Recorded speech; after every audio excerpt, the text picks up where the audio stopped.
Yeah, so my question is, right, Yeah. based on what we saw last season With from who? Sheffield Chelsea? from Sheffield United, would you expect them to Right. be in this position right now? I mean, so if you watch Sheffield games, Mm-hmm. Sheffield are not a bad playing team. No. But why they can't So, see the way now? huh?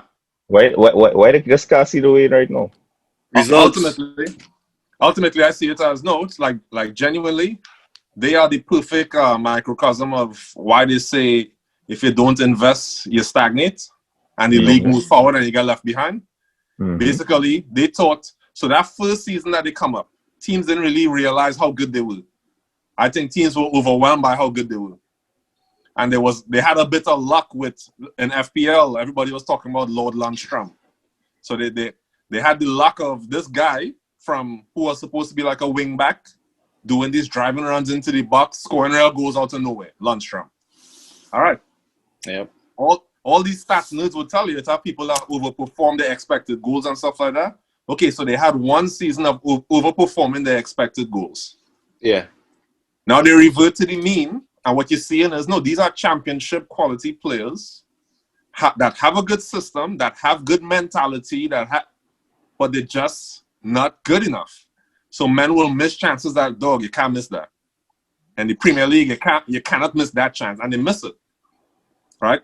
Instead, they spend the money on Ryan Brewster, dog. Ryan Brewster is who they went and spend money on. Or whoever is Liverpool's That's a topic for another day. contract Liverpool, man, right? With Solanke and Brewster, dog. They are brilliant. Yeah. Remember, what's the dude after Raheem was Jordan Ibe? Jordan Ibe, yeah. But I was reading about like he had mental illness, you know. Oh. Yeah, like he had some serious scene. Like he had depression and things. So it obviously would affect his football. I mean, that's what's happened when you're in an environment that may not be good for your mental health. You can't expect a man to perform good. But back to what you're saying. So what happened with Sheffield? No, you're just seeing the reality of, dog, you didn't actually go and invest in some key Premier League level players. You kept your championship players, so now you have Golddick up front, is what it's called in FPL circles. Right? You have a Golddick up front, and you have Lundstram carry Pete, the kind of form you show. Remember he there was some politics, not politics, but some ruffling of feathers, and he didn't want to sign a new contract, and somebody was coming for him, and he didn't sign a new contract. So yeah, I think that posed a problem as well.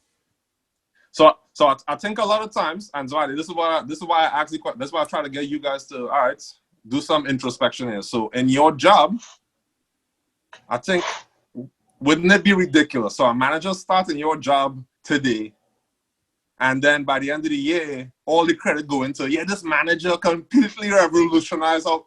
That's not real. The reality is, yes, with that manager coming, you could see some people who buy into the ideas and ideology and stuff like that. Some good rules get put in place that at least prevent the bare minimum from being too low. But the idea that the entire organization transform and blah, blah, especially when it's not, especially while I could agree with what you're saying to an extent. Hold on. Especially when it's not a manager who is a philosophy manager. So if the fact that you cannot point to, hey, Lampard is playing this certain way and he's do this and it's very vertical, you can't even point to what that is. So he's not a philosophy manager. He's a man that just changing formation and then man managing. Okay. Right. How the hell are you going to credit him for the first year? Oh, yeah, Tammy Abraham scoring goals. Blah. Right, so doesn't make sense. So maybe you can. And let me be devil's advocate, right? When things tight, when you're in a pinch, aka transfer ban, right? When money tight and you have to chop and change and micromanage operational changes per se, tactics, right? Formation, and you get and these small changes maybe snowball into bigger results. And I could see where when things tight, a manager who now come in and get results could get, hey, this man doing a great job. And that was Frank in Chelsea was in a pinch, come in. Maybe he didn't do anything. Maybe it looked like he doing thing, but he get results. What did he come? Third? So, are they saying that anybody, a crap with a Balzeta or something, right? Can manage that team and get them to perform, right? That's what you say. No, that's not what I'm saying. But I'm saying that if a Crapo did get some sort of results, maybe he would have been praised the same way. So let me ask you a question. You obviously would have been No, praised because I was working against negatives. So I'm asking. So let me play my devil's. How much of that had to do? How much of that had to do with the fact who Frank Lampard was to Chelsea? So let me do my devil's advocate now. Right? Who's the last Chelsea manager to win a Champions League? Matteo? Di Matteo. No. Roberto Di Matteo. Yeah, Di Matteo. Di Matteo, yeah. Is that because, he's not just some crapo off the road, right? He must have some sort of managerial news and stuff like that. He must be good. He could be good. Actually, listen, that was 2011, 2012, right? My boy Carlo set up that side. I'm just saying. So this guy this could never really be scientific though, right? There's no point. It could never really be scientific. The man could never replicate ideal conditions to say definitively that correlation is causation. That is my point. After you win the league to sack Carlo, right? And the material just come in. Before, they normally other side with Anelka, Drogba, Lampard, this, that, Fernando, that, and just roll over the line to Champions League. Well, right. So and he was just in the right place at the right time. That was it. So instead of giving an analogy, I'll answer your question directly. Do I think any crapo thing could coach aside? Yes. Yes. For one. Right. Listen. For one season with a team that have good players and a good foundation and is actually talented players. Yes, one season. But over a couple of seasons, what you start. Why wouldn't it be sustainable? And it cannot be. So over a couple of seasons. Exactly. The reason it cannot be is without a proper philosophy in place, right? So what you start seeing over a couple of seasons now is, that sort of stuff cannot be duplicated, cannot be replicated because there is no underlying, direction. There is no underlying ability to, you bring in new resources and how do you incorporate those resources? What is the long-term plan that you're working towards, whatever. So the answer is yes. It could be any crapo, and the reality is what you're looking at Chelsea is, I think Chelsea has, as a club, they have a problem. They have a problem where it's almost like they have too much money, right? Which allows them to be a club that is in flux between the two ends of the spectrum.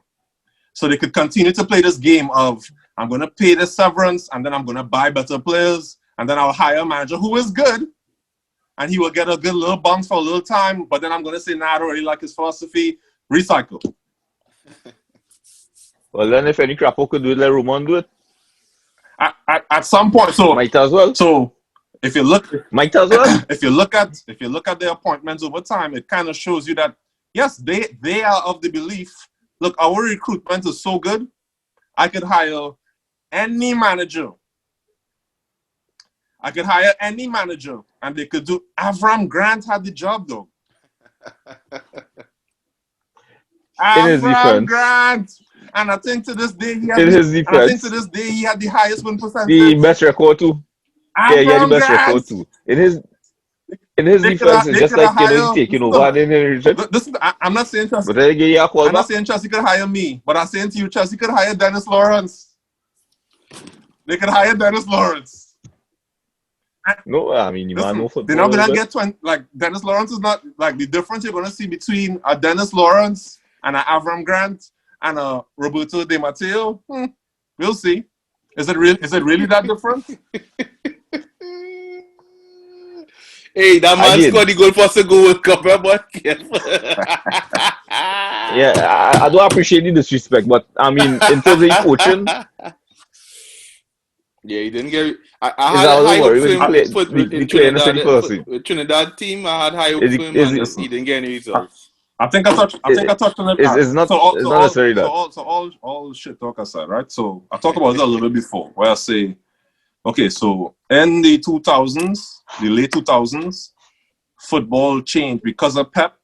Football changed where, right, before that Barcelona, the press was dominated by former players who talking about passion and pride and playing for the badge, and there's a aggression you need to have, a mentality, blah blah blah. After Pep-Barcelona, football had an influx of analysts, where it's people who want to look at data and say the data is actually showing an underlying blah blah blah blah blah. I think what that has led to is, so I welcome that extreme, but what it has led to for me is this: there's an over analysis of games, and it's almost like there's a rush to try. You said it, correlation, causation. So there's a rush to see pattern in numbers to say, hey, my underlying hypothesis is true. Because look at the data. Don't get this man started on stats. Because look at the data, you can see now Kante is completing a higher percentage of passes. That must mean the management is successful. And it's like, dog, take a step back. If you think about all the managers that have been lauded in the past, even your boy, your glorious Sir Alex Ferguson, you listen to their sound bites. All of their sound bites keep preaching the same. Look, football is simple. Football is a simple thing. The idea, dog, if you're really trying to tell me the idea that a team, right, that a team composed of, so look at this team right now. A team composed of Thiago Silva, Antonio Rudiger, Reece James. Zuma should be starting. Zuma, doesn't matter. Zuma. Chilwell, Kante, Jorginho. No, not Jorginho, Mount and Havertz. Mount, Havertz, Pulisic, Ziyech, Giroud, whoever. If you're really trying to tell me a team of those players, right? Yeah. You're trying to tell me in the absence of a genius coach, they can't beat teams? They can't beat half the Premier League? You're mad. Them men can line up themselves for half the games in the season by themselves. You're disrespectful now. Which is basically the actual position right now, though, because it's still it. But this is why there's so much player power politics and stuff like that. Like reality, dog, these men. So most of them, because like you read articles about some men who don't even like football, who's player, right? Yeah. But most of these men, Koto. He didn't even like football. He didn't even watch football. It's a very prominent players, though. Like Carlos Tevez don't like football. Serious? Gareth Bale don't like football. I would never believe that. Football. We know Gareth Bale don't like football. I can believe that. Did you know Gabriel Batistuta didn't like football? Yeah, I hear that. Right? Christian Vieri didn't like football. I heard that. Batigol? Christian Vieri didn't like football. I could have tell myself that in the later years. But anyway. No, let me ask this, right?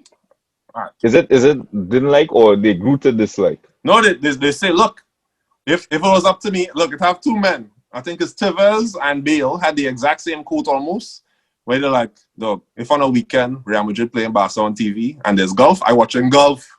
Both of them say it. Both of them say it. That would be Bale, right? Bale. Tevez say it too. But anyway, you remember Koto from Spurs? From the man say, when I leave my job, I don't want to hear about that. Yeah, right? But and he was crazy, boy. Like I'm not even trying to be hyperbolic, but there's a over analysis that says, any dip in performance is the coach, any raise in performance is the coach, and it's just like, dog, be realistic. These are professionals of 10, 15 years. You really telling me the reason why this man can't cross today, but he could have crossed yesterday, was a coach talk? Or a coach buff him up on TV? No, I can tell you why that's not true, right? Because Bellerin had like 3 coaches and he still can't cross. But anyway. And so this is what I'm saying. So, so what we saying here is that despite what these players are good enough that the team performance should have been better, And unfortunately, because it wasn't what it could have been, Lampard should be fired. I guess I'll try to be as clear as I can be. I think what we're looking at is this is the consequence of a team, a leadership that doesn't know what they want. Ultimately, they have done so they have good recruitment. There's no doubt Chelsea have had some of the best players in the league, in the game. Chelsea have recruited a number of players that are top quality players. So they're doing good on recruiting players. All right. What they're not clear on is, okay, guys, are we doing a project? Are we going to build a system team and then feed the right players for the system? Or are we going to say, oh, that player's sexy, but I'm going to buy him, even though he doesn't fit? I just play 4-3-3. I just play 4-3-3, but this man is clearly a 4-2-3-1, and he could only play in a 4. I'm going to buy him anyway.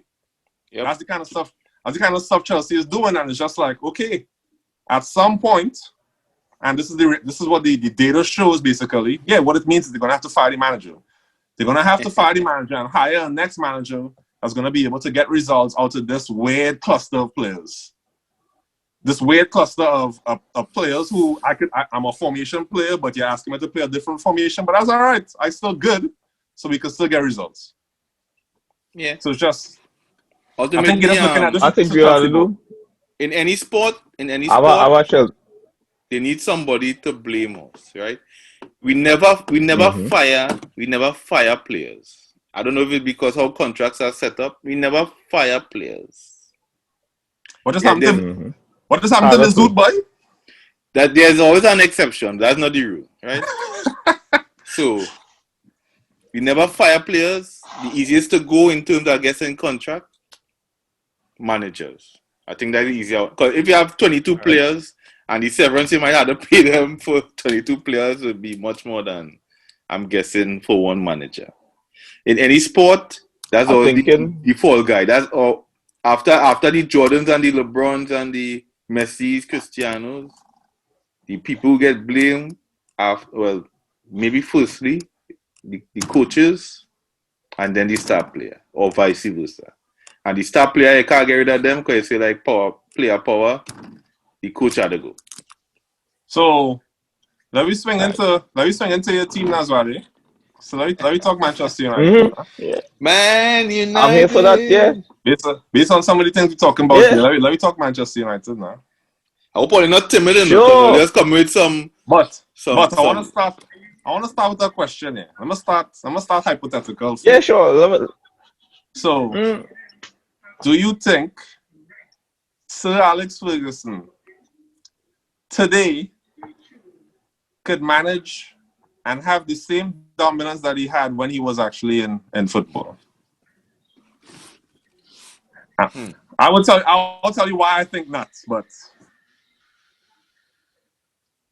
I would say no, but he wouldn't be far off the pace. The reason I'm saying no is because dominance is not something that you could assume is easily obtained. Circumstances change from season to season, and from decade to decade. It's very unpredictable. What's the reason why you would say no, other than, so I mean, not dominance, but why would you say no? Just because of that? Just because dominance is hard to predict? Dominance is hard to predict, one, yeah. Two, I mean, one of his biggest strengths was his adaptability.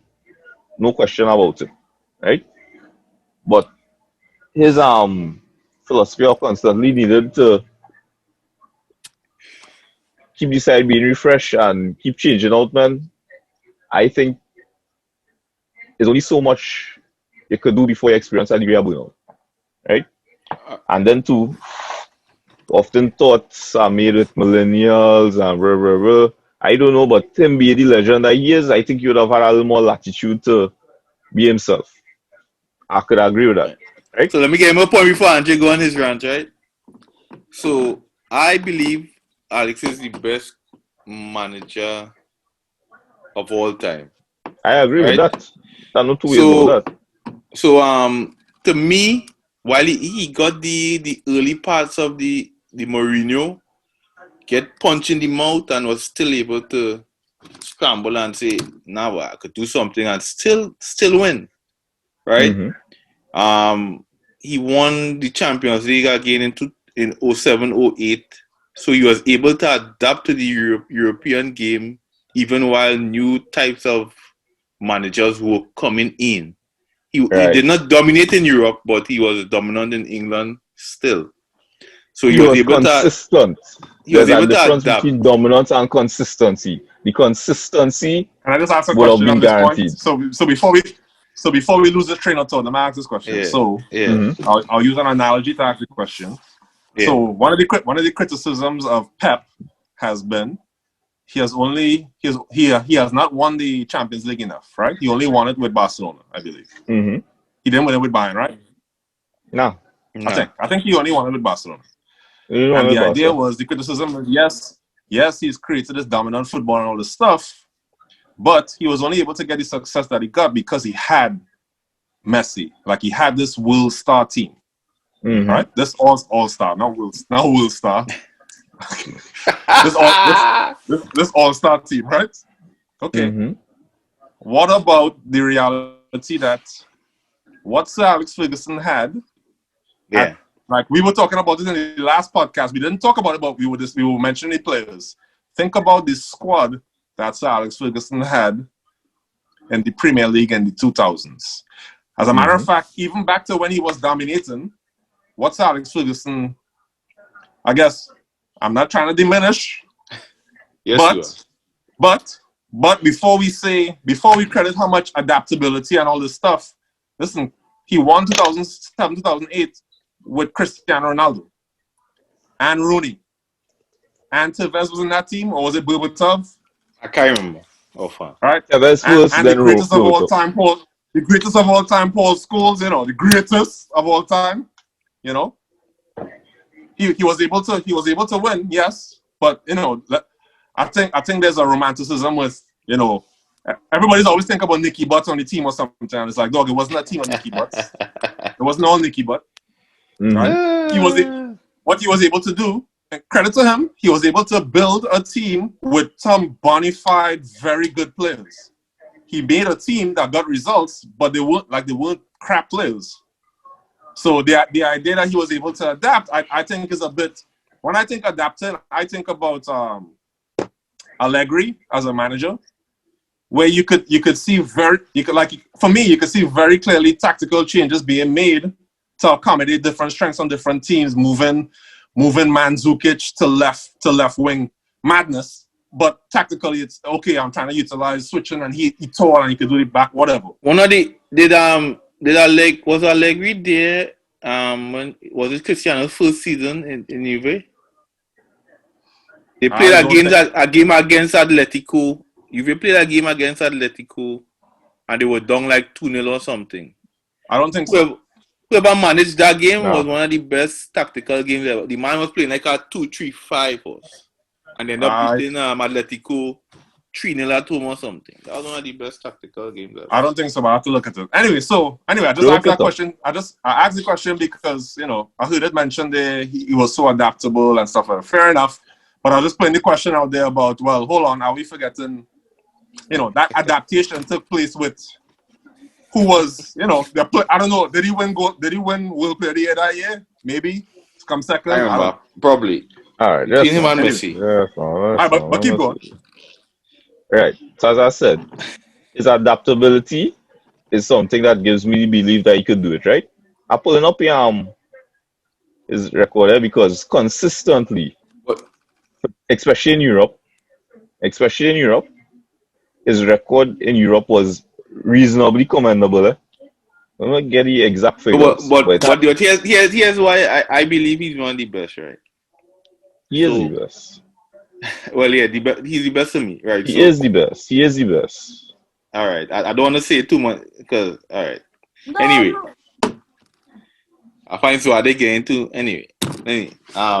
So it had a change he made, right? I'm now Sergeant. Why he didn't? Why I don't think he might have been as successful? that change he made, I think was the amount of money was 6 million. Somebody came in and was making more than him. Right?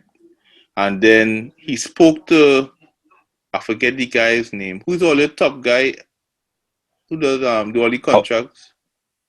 That was David Gill at that time, probably. Right. So he was like, they were discussing that it would be hard to tell a player who makes more than him what to do. So he was saying it's simple how to work it out. I'll be the highest paid man at the club, and then everybody else would be structured under me.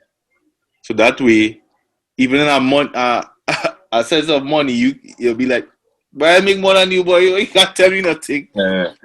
In this lifetime, in this generation, do managers make more than players? No.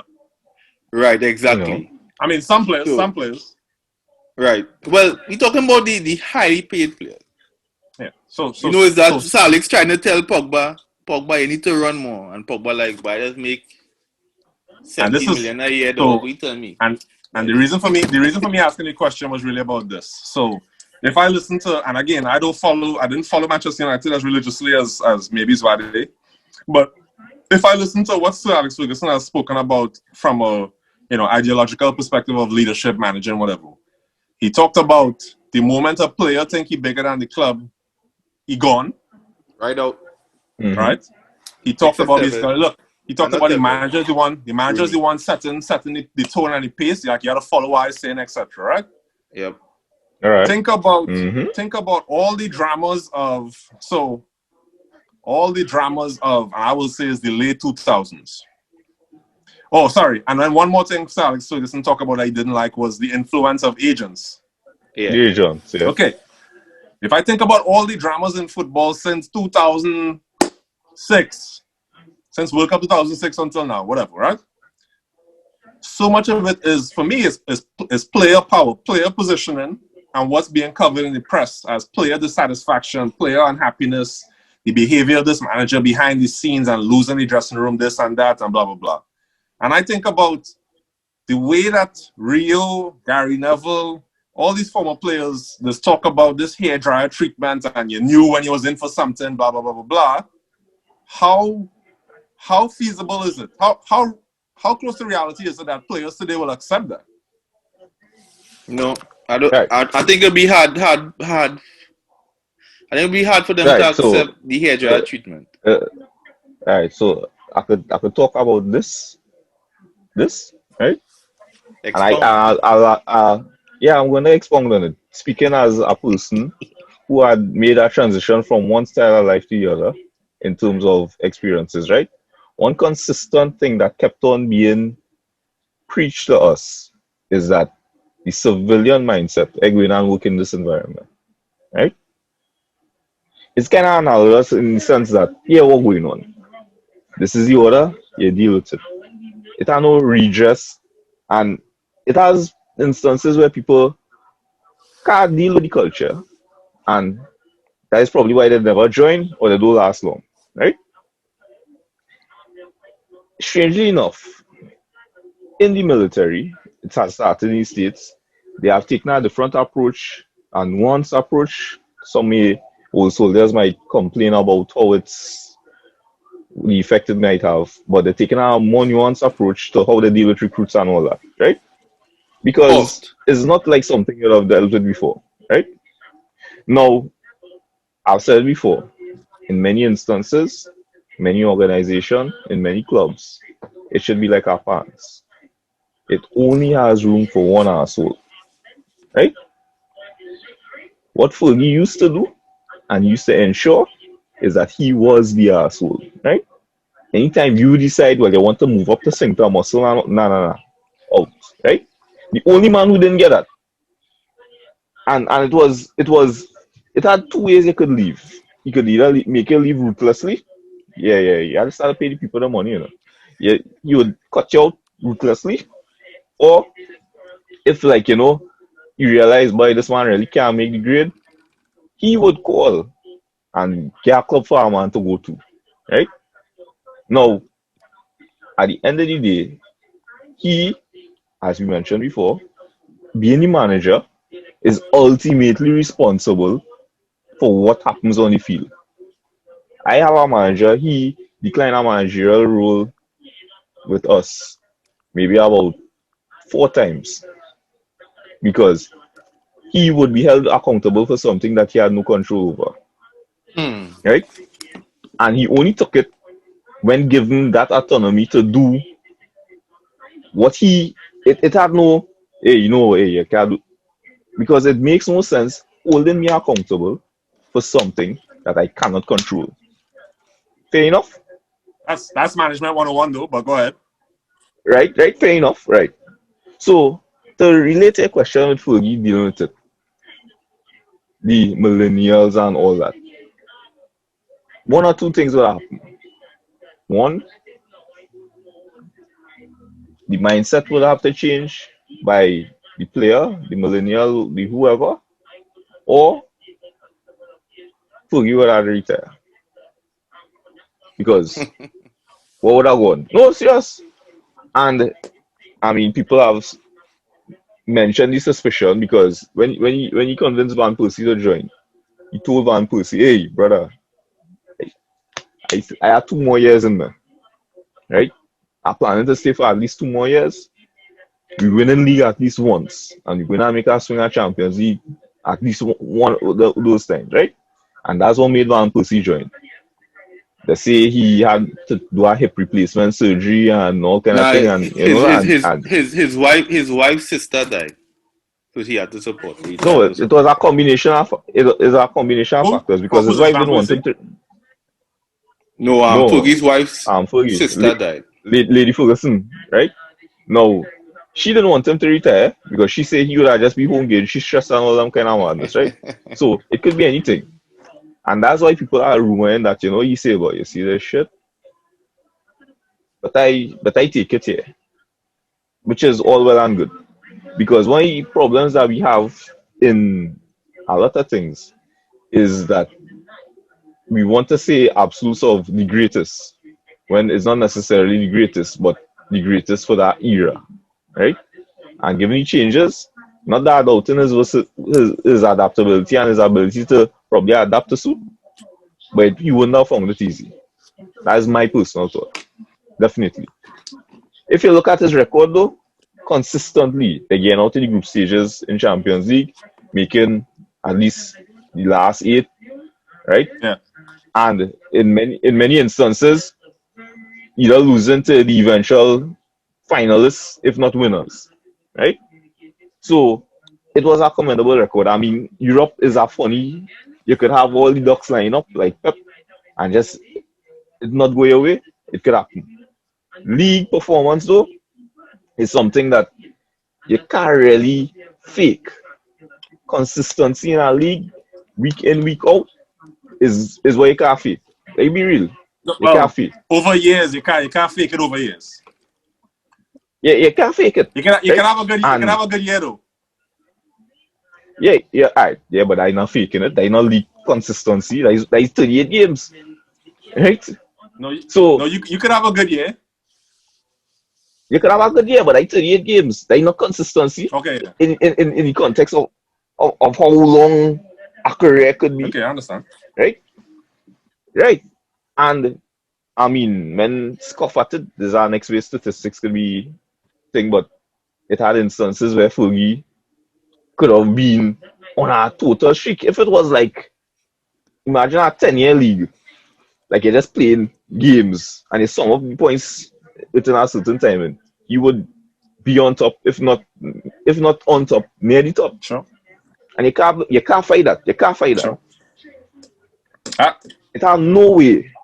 I'll just you say, could deny that. So I'll say, so my 2 cents is, I believe.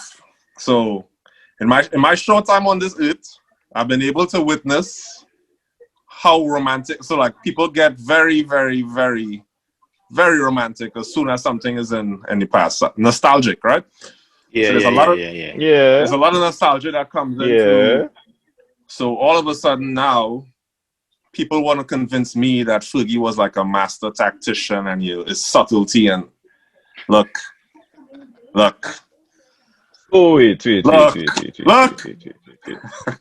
Wait, that adaptability is not tactics? Adaptability is not tactics? What is the adaptability? Getting the result. Horses for horses. That is not tactics. Here's why I think Fergie get all the results, right? Here's why, right? We are losing 2-1.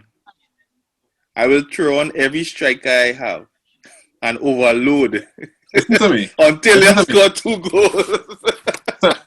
Simplicity itself. A leader is someone who has followers. Alex Ferguson was a spectacular leader. What he got out of players is, and this is the one thing that you hear consistently. Dog, even if you were Nicky Butt, John O'Shea, Michael Carrick. Is it? Got you to recognize you're the best. Who on Leicester right now? The center. Johnny Evans. Johnny Evans, yeah. Right. Johnny Evans. Look how much he got out of Johnny Evans. Luke Chadwick. All of these players, right? Mm-hmm. All of these players, no matter who you were, what you believed in was, no, I'm going to follow what this man asking me to do. There's an interview where I think it was Chadwick or was it Nicky Butt or Darren Fletcher, talking about dog. I'm a role player and I accept it. Even if all I'm doing is everybody understand the place. I run hard, skate tackle, and I hit a sideways pass. That's my role because scores will hit the diagonal. Okay. Alex Ferguson, I think you put Alex Ferguson in a 14500 company. You put him in what do you call it? Non-profit organization, whatever you put him in, he was an exceptional leader. What I think is happening now is people are conflating this with, he's a football tactical genius with masterclass, and that is, for me, is off base. Is off base because listen to me, and I'm just talking. Let me just talk plain old football. I have never watched a Manchester United performance from Ferguson. I have never, not even one. I have never watched a Manchester United performance where I'm saying, God damn, what is this team doing? It is blowing my mind. It is. Games on my hard drive. Listen to me. I'll get some games on my hard drive, right? It's the most. I'm not Bolton and them kind of team, yeah? Listen, it's the Bolton Wanderers and all them kind of thing, yeah? It is the most simple. I'm going to use the width of the field. I'm going to hit a big switch because the team is stretched. I'm going to hit a cross team with 2 strikers, one who's a diving header expert and another one who's attacked the first post like a genius. Listen to me. Now, listen to me. Again, I'm not... It's not one trick pony. It's not one trick. It's not one trick. Because I actually agree. I actually agree with the Fergusons and the old school that says, look, football is simple. Stop trying to overcomplicate this thing into one answers. So quite simply, the dude, he got the best out of players. He got people that want to follow him. And then he lined up a formation that works for those players. And most of the times, that was a 4-4-2. That was a basic 4-4-2. That's what we're playing because I have a good wing on in the the left. later stages, it started to be 4-5-1. What? In the later stages, it started to be 4-5-1 with Cristiano. It was 4-3-3 more or less, right? It was flexible. It was no 4-4-2 all the time, right? Yes. When you playing with our front line at Tevez, Rooney, and Cristiano, that's 4-4-2. No, I'm sorry. Did I say Did I say he only did? I said for the most part it was 4-4-2. At the end. For the most part, and then coming down to the latter end of the career, what you do? Right. So at the man adapt. The man went and get Berbatov. The man brought in Berbatov, which was totally different from what everything else was. What that was? I hope they save, yes, because I think the minute up. So just to be clear. When you start back fresh, right? When you start back fresh. No, but just to be clear. I just want to read out something. I just want to read something into the Hansard, so they will be able to just to be clear. When I'm talking about a philosophy.